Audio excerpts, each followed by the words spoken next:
Good morning, everybody. My name is Jonathan G. Blanco. I'm the founder and CEO of NFTs. We do NFT things and for brands. And I'm really excited today to be able to interview the CTO of Ripple. If you're here, I'm sure you've heard of Ripple. So with that, I'd love to welcome you to David Schwartz. Welcome. Thank you. It's great to be here. Well, let's level set the room for people really quickly.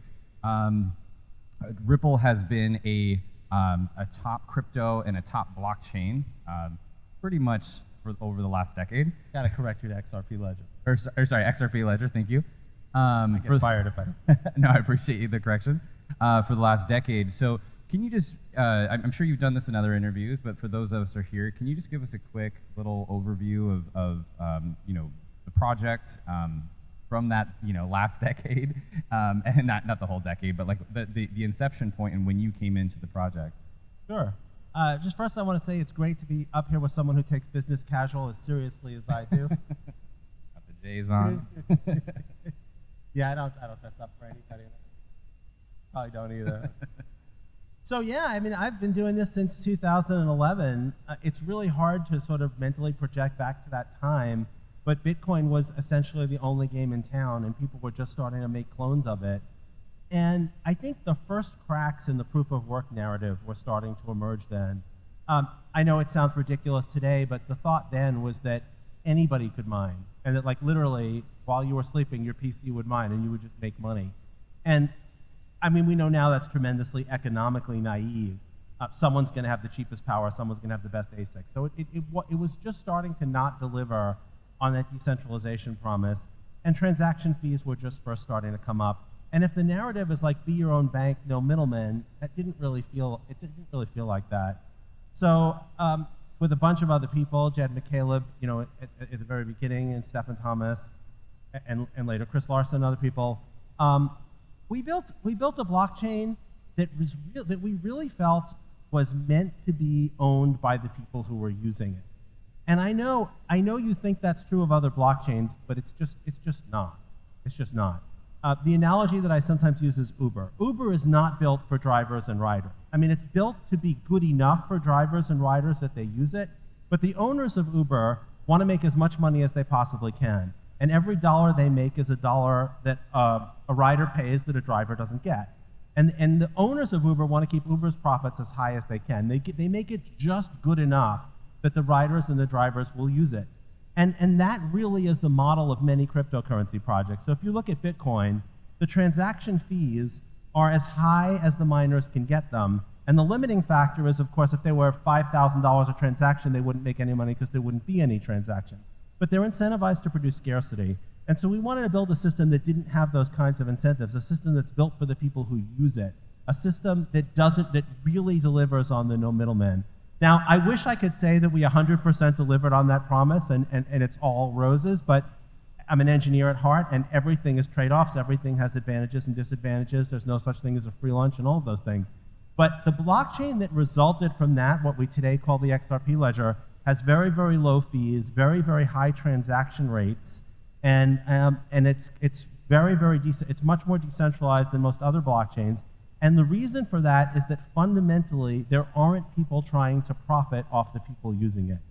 And so that's why, like, when I talk to people who are building projects like NFTs, I mean, a blockchain where they're the actual stakeholders, the people using it are the stakeholders, is a very different concept. So it sounds like the XRP Ledger, based off what you're saying, has some good use cases for high throughput, high transaction volume type of businesses. I want to go back to Bitcoin just for a second, as you brought it up.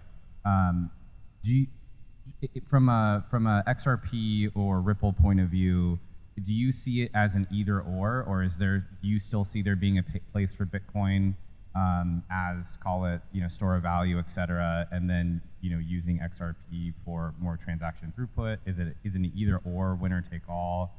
Or how do you view that, I guess, when it comes to how you think of the Bitcoin versus XRP or Ripple?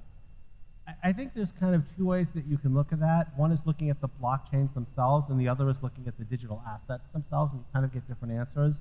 But I think in both cases, certainly for layer 1 blockchains, it's not an either or. You might like Bitcoin as an asset, but you don't like 10-minute confirmation times. You can move Bitcoin on the XRP ledger. You can say Bitcoin is the digital asset that I like. I like its tokenomics. I like its volume, and liquidity. I'm happy with its volatility. I want to use Bitcoin. That doesn't mean you have to transact on the Bitcoin blockchain. Most Bitcoin transactions don't take place on the Bitcoin blockchain, right? A lot of them take place on centralized exchanges. And then there's the question of, well, what layer 1 blockchain has the characteristics I like? Does it have low fees? Does it have fast confirmation? Is it decentralized? Is it censorship resistant? And you don't necessarily have to be locked in to the same decision, to parallel decisions. But I also think fundamentally the idea that there's going to be one world currency is just hopelessly naive. I just don't see. And even if you do think that's going to happen, let's say you're a Bitcoin maximalist, Bitcoin, not the blockchain, but the asset. You think that Bitcoin is the be-all, end-all asset.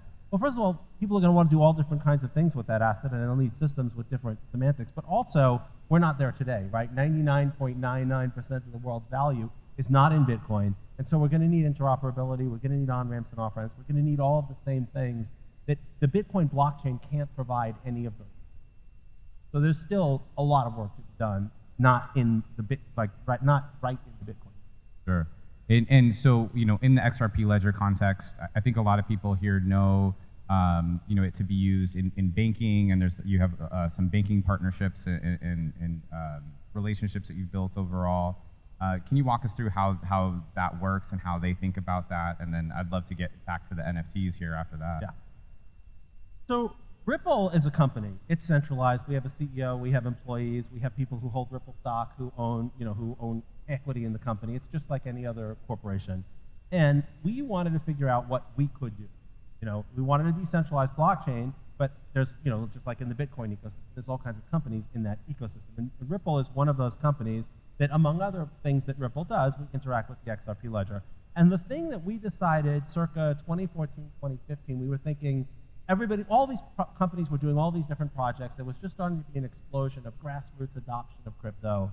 And that was when buying things with Bitcoin was all the rage, and there was this big increase in your average person had heard of Bitcoin. It went from something that only nerds knew about to something that was on the news.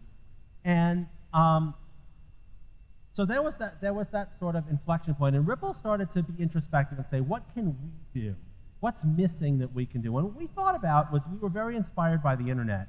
And most people think of the internet as a bottom-up kind of technology that's like for the people, but it wasn't in the early days. It started with military and government and researchers and people who had very focused use cases. So we thought, who could have a focused use case? And remittances and international payments, everybody agrees is broken. How many people in here have made an international payment? And how many have had a bad experience? Right?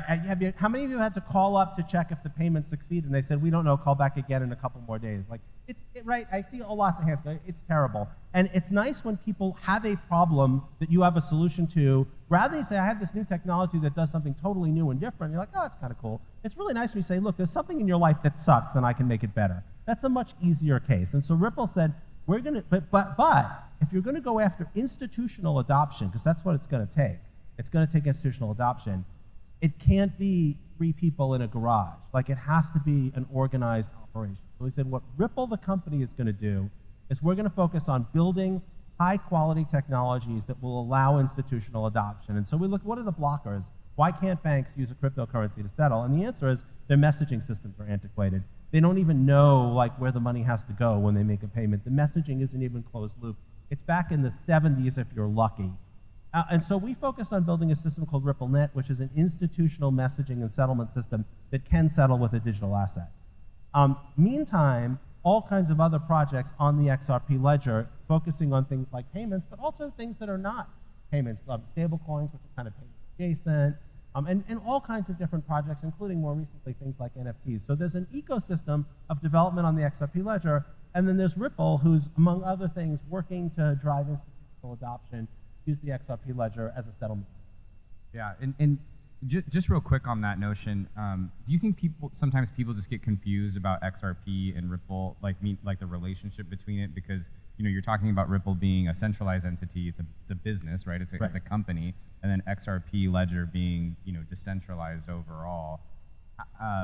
what's the best way for people to, I mean, you kind of outlined it there, but what's the best way for people to think about that? Because I think sometimes I hear people say things like, oh, well, you know, Ripple's centralized, so it's bad in crypto, et cetera. But everything that you're describing right now is like, hey, no bank is going to want to use a technology, at least not right now, that is going to, you know, take complete control out of their hands, right? So how would you kind of talk to that? It's actually very interesting. So I've heard a lot of people say that no bank would want to use a decentralized system. They want to use a system they can control. The problem is, if you are Deutsche Bank, HSBC, Credit Suisse, JP Morgan Chase, and maybe 2 or 3 others, that argument is perfect. But that's what, 5 banks? How many banks are there? Right? There's thousands. If you're any other bank but those 5 or 6 I just mentioned, a system controlled by the banks is a system controlled by your competitors. And if I say, well, would you want to rely for your business on a system controlled by your competitors? That sounds a lot less exciting, right? People think of banks as like, you know, people will say these things like, oh, the big banks, you know, they've got the whole system under their thumb, and, you know, the whole world's arranged for them. Your local bank probably feels the same way. But when you think of a big bank, you might think of your local bank. They're not big in, like, the world of banks. So in the world of banks, like, the idea of a system that their competitors can't exclude them from or control resonates very well with them. And obviously, they wouldn't trust Ripple to, like if we ran the system, they wouldn't, the level of confidence would be limited to the amount of trust they could have in us, which, while we would love them to have as much trust in us as we could get them to have, we would prefer they not have to. And so, believe it or not, like, the incentive is to build a decentralized system that nobody can control, because that's a more valuable. That spans jurisdictions. You know, countries like Saudi Arabia don't want the United States or the EU to have control over internal payments in the region, and rightfully so. They're a sovereign country. There's no inherent reason why the United States should have a veto over a payment between Saudi Arabia and Pakistan. I mean, that doesn't make any sense, and those countries are not going to stand for that level of control. And they're going to, if it can be a decentralized system that's fair to everyone, that might be like the next best thing. Yeah, I see your point. Thanks for outlining that for everybody. So I want to move to NFTs real quick. So you're making lots of headway on the NFT side. There's also the community fund. I think it's 250 million. Is that right, community fund? Do you want to tell us a little bit more about that? Yeah. So the XRP ledger was never originally designed for NFTs. Obviously, NFTs weren't a thing when the XRP ledger was built. And it's not like the Ethereum blockchain where you can do anything on it. It's not a general purpose blockchain. There's obviously disadvantages to it not being a general purpose blockchain. You can't just write a smart contract and do something. But there are huge advantages to it not being a general purpose blockchain. For one thing, the sort of general purpose blockchains are more expensive and have lower throughput because it's more complex to run a general purpose blockchain. But the big disadvantage is, you've heard of people who've had NFTs stolen from them because they agreed to smart contracts and didn't know what they did. That power can be used against people. It's a very high cost to understand what you're agreeing to or what can happen. The XRP ledger is a fixed function ledger, and it didn't have NFT functions. But someone named Wei Tzu came up with a standard called XLS14, and he bashed a square peg in a round hole. I mean, it's ugly from an engineering standpoint, but he made it work. He made NFTs work with no changes to the core protocol. But, you know, not great. So a group of people, including myself, set to design a fixed function feature set that included probably 90% of what people want to do with NFTs in the XRP ledger. That standard is called XLS20, and it's now available. It's live on the XRP ledger, and it's purpose-built for the vast majority of things you want to do with NFTs. If you want to do some really weird thing that we didn't think of, you have to go to a more general purpose block. But as long as you're within that sort of set of functions that we have, the advantages that you get are very low transaction costs, tiny fractions of a penny, very high finality, very rapid finality, 5 or 6 seconds, and high throughput. And it covers a significant fraction of the feature set that you want. Again, like, the target market for the XRP ledger is to build features that enable people to use them. That was super interesting. And being that Ripple, for example, has taken these inroads from the banking side, when you think about the NFT side, is there a vertical or customer set that you're thinking about that would be more preferential for NFTs, or that you'd be targeting to be using the NFTs? I guess it comes down to what kind of time frame you want to think about. So obviously, in the shorter time frame, collectibles are where all the action. If you said, what are people using NFTs for most today? It's collectibles. But there's a huge growing group of people using them in gaming. Is like one of the biggest growing areas. It's not just the pure collectible. where maybe you could take an avatar across games, or maybe like when you move from an older game to a newer game, which game companies want you to move from the older game to the newer game. They don't want to stay in the older game. What they want to do is they want to keep developing on their newest game and reach as many people as possible with developmental efforts. The problem is when you move from an old game to a new game, it's like graduating from junior high school and going into high school. You were the coolest guy in junior high school, you were a senior, now you go to high school and you're like the lowest of the low. If it takes something with you, then you would be able to migrate more easily, and that actually solves a problem in the gaming space. There's also real estate NFTs, but I have to say in the longer term, that there's the two things that I'm most excited about are NFTs that represent ownership of things in the real world, like smart objects that could understand that they're owned by the owner of an NFT. But I think even more interesting than that is every single person in this room has bundles of digital rights that they own, whether it's songs, whether it's books on Amazon Prime, whether it's movies that they may have bought on Hulu or Netflix. And the problem is these marketplaces are not built for you. If you decide that Amazon Prime sucks and you want to switch to Hulu because it's supported better on your device, you lose all of the stuff that you bought. That sucks for you. That's great for Hulu and Netflix because they lock you in. And it's not built for the creators. You might think it's built for the creators, but it's not. Imagine if you just released a blockbuster movie. You have a window of maybe 3 weeks in which I'll buy that movie for 22 bucks. If I don't buy that movie for 22 bucks in those 3 weeks, I'll never do it. Why would I buy it for 22 bucks if I'm thinking a year from now when I want to watch the movie again, I might not have Netflix anymore, or I might not have Hulu anymore? Hulu's what, $79 a month? Like, what if they go up and I drop them and I switch to a better service? I'll lose that movie that I paid 22 bucks for. I'm just going to rent it at the lower price. And anytime you see a marketplace that isn't built for the buyers or the sellers, that's something that needs to be disrupted. And I think NFTs could be video games that you own. Are there digital rights?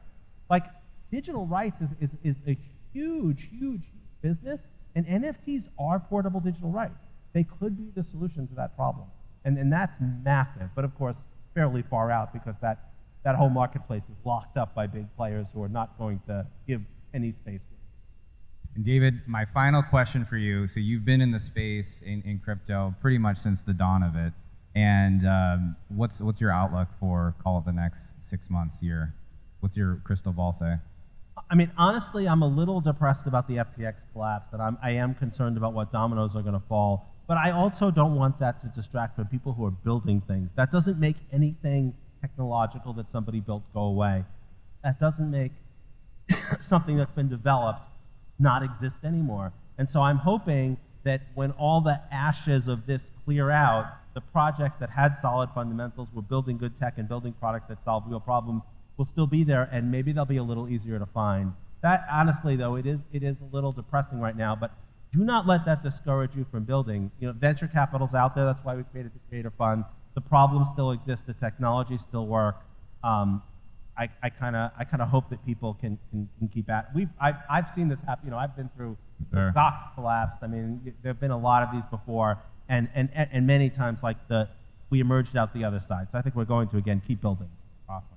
Well, David, thanks so much for joining us. It was great conversation. And everybody, I hope you're enjoying Dcentral. Make sure to talk to David, hang out here longer. There's lots of great events coming up, and we'll see you all here a little bit later. Thanks so much. And thanks for filling in. Yeah.